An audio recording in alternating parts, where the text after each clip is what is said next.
여기서 하는 얘기가 뭐냐면 사람들이 집을 사는데 다운 페이먼트를 어떻게 한다고? 예전보다 어떻게 하고 있다고요? 예, 적게 하고 있다는 거예요. 점점점 적게 하고 있다는 거예요. 다운 페이먼트를 적게 내는 게 셀러 마켓의 종식이다까지 얘기를 해요. 여기에서.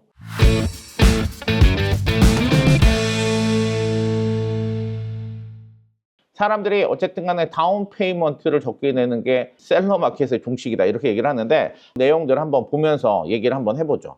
자, 어쨌든 간에 다운 페이먼트 감소와 셀러 마켓의 종식 이런 식으로 이제 여기에서 이제 일단 어쨌든 헤드라인을 가지고 시작을 했어요. 그래서 4년 만에 최저치래요. 지금 현재 다운 페이먼트를 하는 게 4년 만에 최저치. 좀 이따 이게 어쨌든 간에 그래프에서 나와요. 그래서 이제 중간 다운 페이먼트가 23,400불. 당연히 캘리포니아에서는 이거보다는 많이 하겠죠. 그럼에도 불구하고 어쨌든 미 전국으로 다운 페이먼트가 많이 내려갔다는 거예요. 그래서 어쨌든 예전에는 2024년도만 해도 뭐예요? 32,700불에서 23,000불로 내려갔다. 이런 식으로 얘기를 하는 거죠. 지난해 1분기와 비교해도 어때요? 19%나 급감했다. 사람들의 지금 경제 사정이 어떻다는 얘기예요? 집값은 비싸졌는데 어쨌든 다운페이를 그러면 좀이라도 많이 해야 되는 거잖아 지금. 예. 근데 많이 하지 못한다는 얘기죠. 그 얘기는 또 어떤 말이에요? 디맨드가 줄어들고 있다라는 그런 뜻도 될 수도 있어요. 그러니까 100% 그렇게 릴레이션 하지 못하지만 그렇게 볼 수도 있다는 얘기죠. 그 다음에 또 액티브 리스팅이 28개월 연속 전년 대비 증가했고 매물이 어떻게 되고 있어요? 늘어나고 있다라는 그런 얘기잖아요. 제가 이제 지금 현재 맨 마지막에 나온 게 뭐냐면 액티브 리스팅을 찾아봤어요. 오렌지 카운티도 찾아봤어요. 자, 여기 보면 에이프릴이 쉽게 말해서 5,280 몇 채요? 1채예요. 지금 오렌지 카운티에. 그죠? 예. 근데 작년도 에이프릴에는 얼마야? 작년도 에이프릴은 올해보다 많기는 했어요. 왜냐면 5,800 이 정도가 됐었죠. 하지만 그 전에는 어떻게 됐어요? 에이프릴에 몇 채가 있었어요? 예. 3,642채가 있었죠. 그 전에는 어떻게 있어요? 에이프릴? 3,300. 지금 한 5년을 봐도요. 지금 어쨌든 간에 매물이 3,300, 3,500채에서 어쨌든 지금 5,000채로 지금 액티브 리스팅이 많이 늘어나 있는 그런 실정이죠. 액티브 리스팅이 증가하고 있다. 그래서 어쨌든 이제 조심스럽게 얘기를 하는 거예요. 쉬운 얘기로 이제 셀러 마켓이 어떻게, 그러니까 같다까지는 말하지 못하더라도 어떻게 하고 있다고요? 예, 저물고 있는 거는 지금 사실인 것 같아요. 그래서 이게 여기는 이제 그래프를 realtor.com에서는 좋은 그래프들이 많이 나와가지고 같이 한번 그래프들을 한번 보면 이거 뭐 딴 걸 보실 필요가 없어요. 파란 건 퍼센티지 오른쪽 거를 좌표를 보는 거고요. 그다음에 빨간 거는 금액으로 왼쪽을 보는 거긴 한데 2020년 이후로 다운 페이먼트가 어떻게 했어요? 급격하게 어마운트가 올라가기는 했어요. 그죠? 보이시죠? 예. 여기서 급격하게 올랐죠? 예. 퍼센티지는 어떻게 보면 그냥 좀 드물게 올라가는 그냥 슬로우하게 올라간 느낌이고 다운 페이먼트가 어떻게 했어요? 급격하게 올랐죠. 그 얘기는 뭐예요? 집값이 이때 많이 올랐다는 얘기나 마찬가지예요. 그죠? 예. 근데 왜냐하면 퍼센티지는 오르지 않았는데 금액은 올랐다는 얘기는 쉬운 얘기로 집값이 올랐다. 저는 그렇게 보고 있는데 문제는 그러다가 좀 슬로우 다운이 되더니 자, 올해 어떻게 됐어요?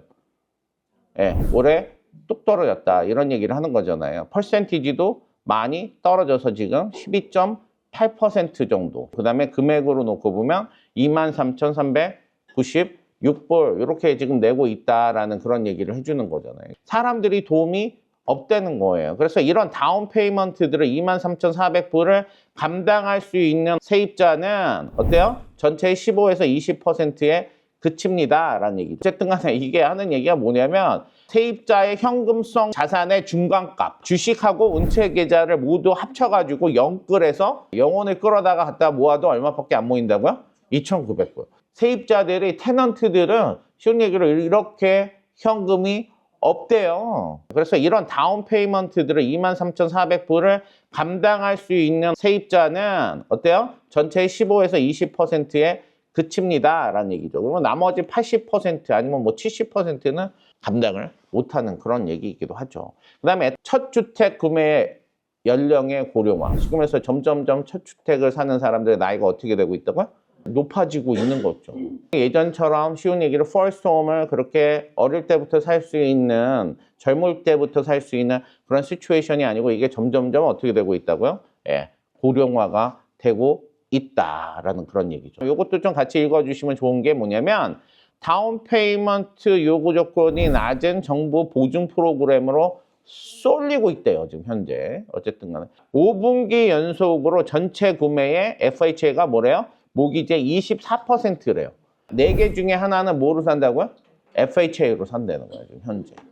네. 그 다음에 VA 같은 경우도 어떻게 된다요? 11.7%. 이걸 두 개 합쳤더니 35%, 36%가 되는 거예요. 다시 말해서 세 채의 한 채는 VA나 FHA로 어쨌든 집을 사는 바이어. 당연히 캘리포니아는 그 숫자가 좀 낮을 것 같기는 해요. 그럼에도 불구하고 어쨌든 이게 전체적인 어떤 트렌드다라는 그런 거고, 컨포밍 같은 경우에는 얘네가 뭐라 그랬냐면 몰락을 했다. 매거진 같은 뉴스페이퍼라든지 어떤 단어들을 아주 자극적으로 잘 썼네. 예. 그래서 아까 말한 대로 FHA나 VA 같은 그런 노원들을 무조건 어쨌든 간에 무시하지 말고 어떤 이런 것들도 좀 컨시더를 해서 하는 것들이 좋은 opportunity가 되고, 만약에 이제 buyer side를 represent를 해서 오퍼를 쓰게 되면 어떻게 한다고? 무조건 어떻게 컨세션을 요구를 해라. 셀러가 약 40%가 바이어에게 가격 인하나 수리 비용 이런 것들을 지원하는 셀러 컨세션이 되게 많이 늘어나고 있는 그런 추세다. 2025년에는 30%였는데 지금 현재는 어떻게 뭐로 올라갔어요? 40%로 올라갔다. 지금 그런 얘기를 하는 거죠. 그래서 어쨌든 바이어 마켓이 시우닉으로 전환을 하고 있다. 이런 하락세는 시장이 완연한 바이어 마켓으로 돌아서고 있음을 증명한다. 뭐 솔직히 우리한테 완전히 와닿는 얘기는 아니죠. 그럼에도 불구하고 어쨌든 바이어들이 돈이 없고 바이어들이 없으면 어때요? 셀러들이 뭐 마음대로 원하는 대로 할 수 있어요? 당연히 디맨드가 많아야, 그리고 사고자 하는 의욕들이 많아야 어때요? 오퍼가 많이 들어와야 어떻게 돼요? 셀러가 원하는 대로 팔잖아요. 오퍼가 안 들어오든지 적게 들어오든지 뭐 이런 식으로 되면, 그리고 낮게 들어오든지 이러면 셀러가 할 수 있는 룸이 어떻게 되죠? 적어지는 그런 일들이 지금 일어났고, 그래서 어쨌든 간에 지금 이런 추세다, 이런 것들을 좀 여러분들이 아시면 참 도움이 될 것 같아서 쉐어를 했습니다. 자, 오늘은 여기까지 하도록 하겠습니다. 감사합니다.